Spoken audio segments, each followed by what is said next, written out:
Kal Kadosh V'Nichvad, à présent une petite réflexion sur la base d'un commentaire du Rav Kook, le premier Rav Kook, Rabbi Abraham Yitzhak HaKohen Kook, alav shalom, dans son livre Midbar Shor, sur le premier verset, Ve'ele Toledot Yitzhak ben Avraham, Avraham, Olid et Yitzhak. Donc, voici donc la descendance de Yitzhak, fils d'Avraham. Avraham engendra Yitzhak.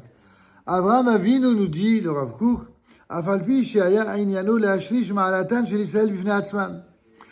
quelle était la mission que l'Éternel avait confiée à Abraham?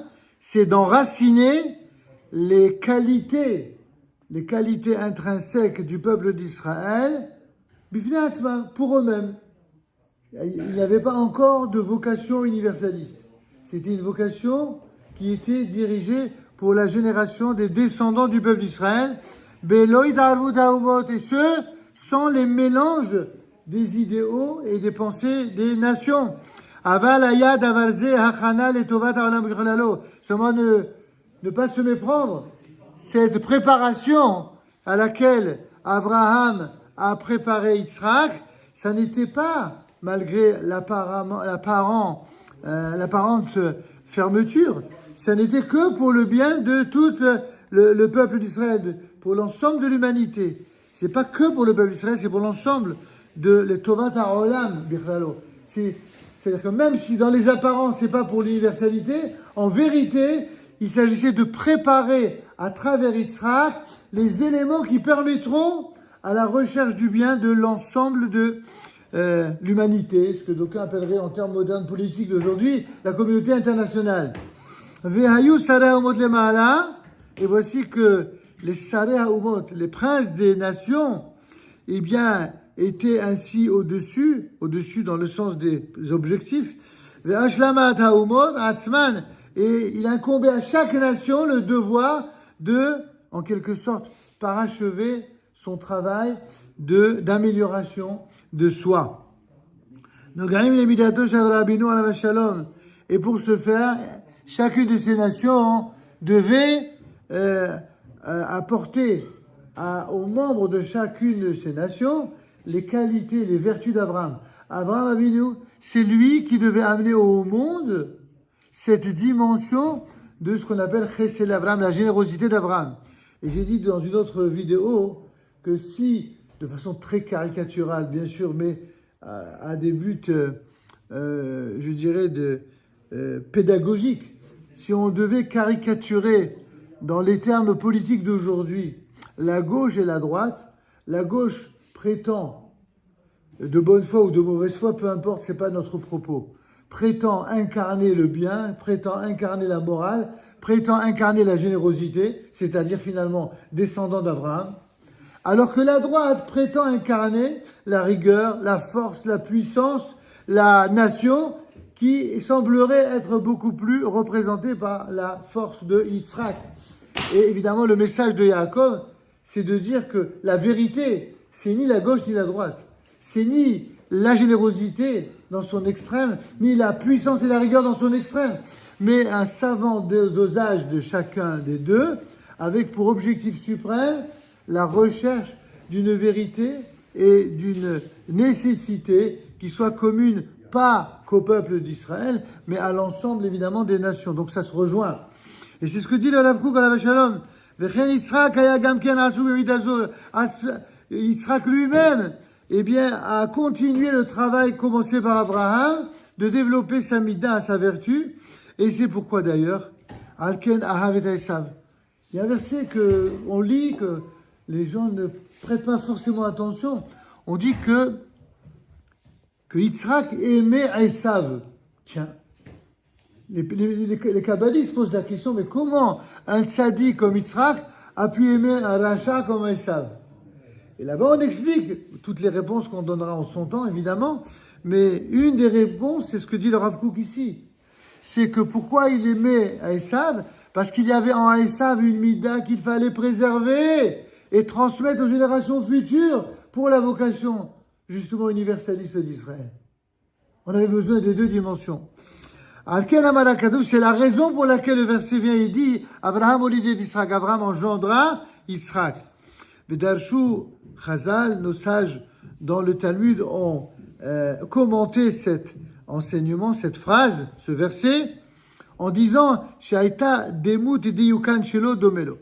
Son apparence, les traits physiques étaient des traits qui, vraiment trait pour trait, lui ressemblaient.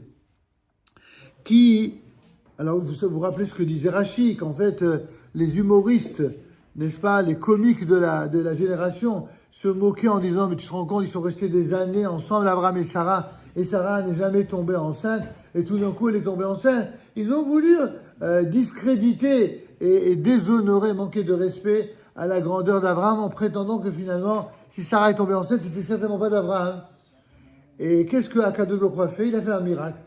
Un miracle où, lorsqu'on voyait Yitzhak, il ressemblait tellement à son père physiquement, trait pour trait, à son père Abraham, que chacun disait « Oh là là, mais t'as vu à comment il ressemble à son père ?» Des phrases que vous entendez parfois. Mais là, c'était vraiment, on aurait dit des jumeaux. Et que chacun de ceux qui l'observaient disait « Ça, c'est bel et bien, c'est vraiment son fils. » Et donc, c'était une manière de faire taire tous les moqueurs. Parce que c'est la vocation des tzadikim, c'est toujours de faire taire les moqueurs. Que ce soit, et les ragots, absolument. Et en tout cas, absolument, c'est exactement, c'est la même famille. Hein. Les ragots et les moqueurs, c'est mamash, la même famille. Qui a dit Yokan, le Rav Kook va plus loin. A dit Yokan, en quoi c'est si important qu'ils ressemblent, à part pour faire taire les ragots. A dit Yokan, more al tochen hanevesh banagata. C'est qu'en fait, l'apparence, parfois même physique, lorsqu'elle se traduit en apparence spirituelle, en une ressemblance spirituelle, vient nous renseigner sur le contenu de l'âme d'une personne dans sa manière et sa capacité à diriger. Or, la combinaison de la transmission des valeurs d'Abraham et d'Yitzhak, c'était quoi? C'était quoi leur objectif? Aussi bien d'Abraham que de Yitzhak, c'était de les archir, de rendre capable et compétente toute la génération d'Israël qui viendrait après eux, les Tachlit, Ashlamata, Adam Kullo, pour les préparer à être exemplaires afin de transmettre l'héritage, non seulement d'Abraham et d'Yitzhak, à Yaakov, afin que Yaakov, qui deviendra Israël, puisse à son tour transmettre cet héritage à l'ensemble des nations de la terre. Lo ken hi midato she Yaakov. Eh bien, cette vocation d'Abraham et d'Yitzhak, ce sera pas ça, la mida de Yaakov. Et là, renversement incroyable du Rav Kook qui nous dit, Yaakov, pourquoi on va l'appeler lui Israël? Parce que lui, en vérité, même si ce à quoi ils ont été préparés, Abraham et Yitzhak, ça a été pour, en quelque sorte, faire grandir le niveau général de l'univers, du monde et de l'humanité.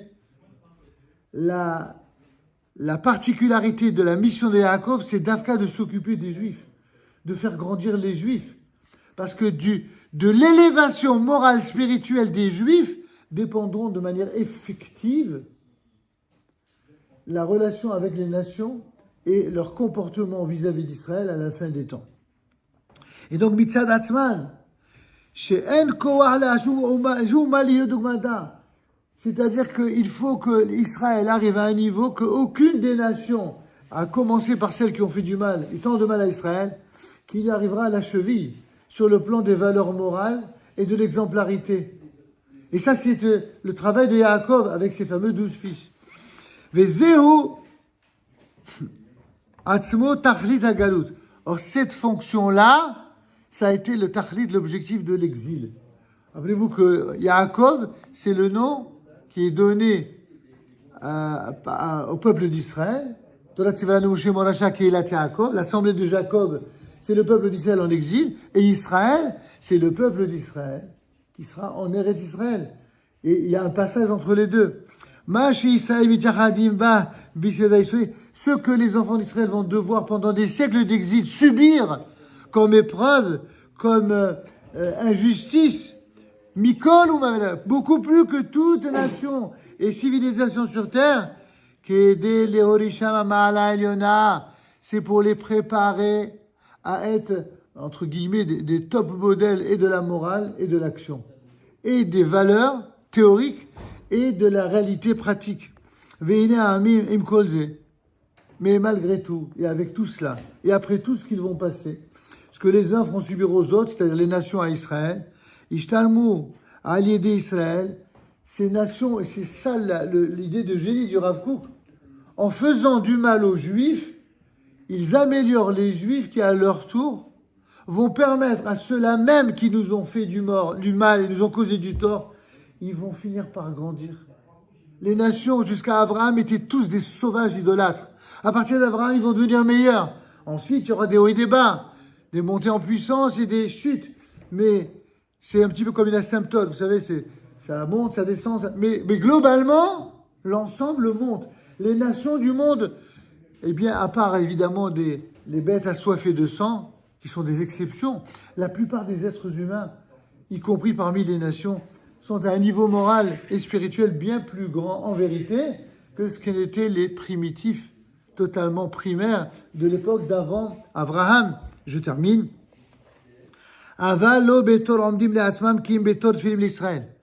Mais ces nations-là qui vont finalement apprendre et devenir meilleures après qu'ils aient fait tant de mal à Israël, elles ne pourront se relever et grandir qu'en acceptant d'être aux côtés d'Israël et d'être subordonnées à Israël. Jamais elles pourront grandir si ce n'est en étant... Et regardez comment le Rav Kook qui a écrit ça il y a plus de 150 ans, comment c'est un visionnaire, un quasi prophétique. Qu'est-ce que vous voyez quand vous voyez après les horreurs qui se sont produites? Alors bien sûr qu'on sait qu'il y a des hypocrisies, qu'il y a des récupérations politiques, on n'est pas naïf. Mais il n'empêche que, globalement, à part quelques extrémistes, cette fois-ci il se trouve plus à gauche qu'à droite, mais ça c'est à tour de rôle, eh bien, hein, à part cela, la plupart des autres, quand vous les entendez, mais ils vous disent des phrases qu'on aurait rêvé d'entendre il y a 100 ans, il y a 200 ans, qu'il est inacceptable que nous soyons un peuple qui, après ce qu'on a connu dans notre histoire, nous acceptions l'antisémitisme dans notre sol. On aurait bien entendu d'entendre ça avant. Et il a fallu, voilà. C'est exactement ce que dit Rav Kook. C'est toujours sur le sang des Juifs, sur ce qui arrive là-bas, en Israël ou ailleurs, que finalement, les gens ils finissent par être scandalisés. Et il y a des moments de lucidité. Malheureusement, chez certains, ça ne dure pas très longtemps, mais il y a quand même des moments sincères de lucidité qui font que quoi? Que finalement, les nations, elles deviennent meilleures, elles s'améliorent grâce à quoi? Grâce à ce qu'elles feront subir comme injustice à Israël. C'est phénoménal d'affirmer une chose pareille, mais c'est exactement ce que le Rav Kook écrivait il y a 200 ans. C'est incroyable. Ou qui dirait un avis à la Shalom, et c'est exactement, pour terminer, ce que prédisait le prophète à la Shalom. Il s'agit du prophète Isaïe, au chapitre 61,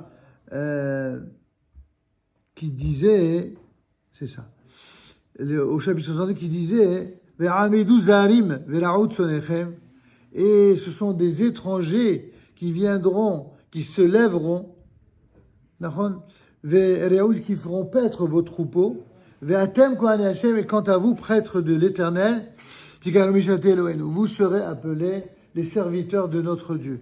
Il va y avoir eu, à la fin des temps, une réalité qui est en train de se préparer sous nos yeux, même si ça n'y paraît pas, où le peuple d'Israël réalisera exactement ce pourquoi il a été choisi, c'est-à-dire Mamlechet Kohanim Vegoy Kadosh, un royaume de prêtres et une nation sainte, une nation qui sera véritablement exemplaire parce qu'elles s'occuperont de Dieu, mais exactement, elles s'occuperont de servir Dieu pour réaliser ce que Dieu souhaite, à savoir le bien de l'ensemble de ses créatures.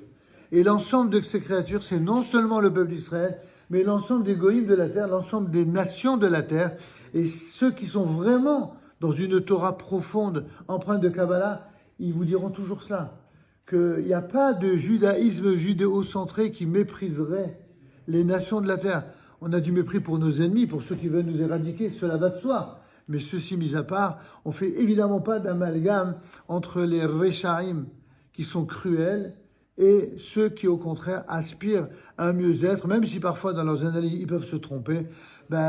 Déjà, pour que les nations ne se trompent pas, il faudrait que nous, peuple d'Israël, nous soyons effectivement, conformément au vœu de l'Éternel, le plus exemplaire, qu'il en soit ainsi. Amen, qu'il y ait la sonne, et que ces quelques divrei Torah soient pour la protection des rares otages dont on sait qu'ils sont encore vivants et qu'il y a un miracle qui puisse se produire. Et évidemment, pour le renforcement et le soutien de tous nos Chayalim, je dois terminer juste pour vous dire un témoignage. J'ai reçu cet après-midi un témoignage émouvant de la part d'anciens de notre communauté, des anciens élèves qui sont maintenant officiers là-bas, qui sont sur place à Gaza et qui ont reçu l'ordre, comme vous le savez, de faire des pauses humanitaires pour permettre à des civils de partir. Non seulement il leur permet de partir, mais il leur donne à boire et à manger, alors que leurs soi-disant faux frères leur tirent dessus. Vous voyez, ça vous l'avez certainement vu dans les vidéos. Mais il y a quelque chose que vous n'avez peut-être pas vu. C'est que pendant les pauses, ceux qui ne savaient pas prendre un livre de Torah, c'est eux qui allaient donner à manger. Et les autres, qu'est-ce qu'ils faisaient? Ils étaient derrière des monticules de sable pour se protéger ou derrière des tanks et ils étudiaient la Torah en Chavruta. Si ça, c'est pas messianique.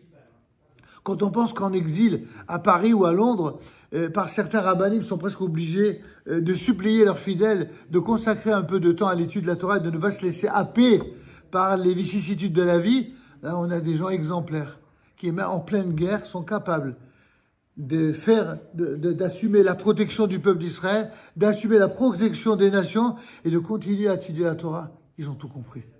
Et ces gens-là, mamash, sont des tzadikim pour lesquels nous prions et qui certainement seront une source de bracha pour nous tous. Amen.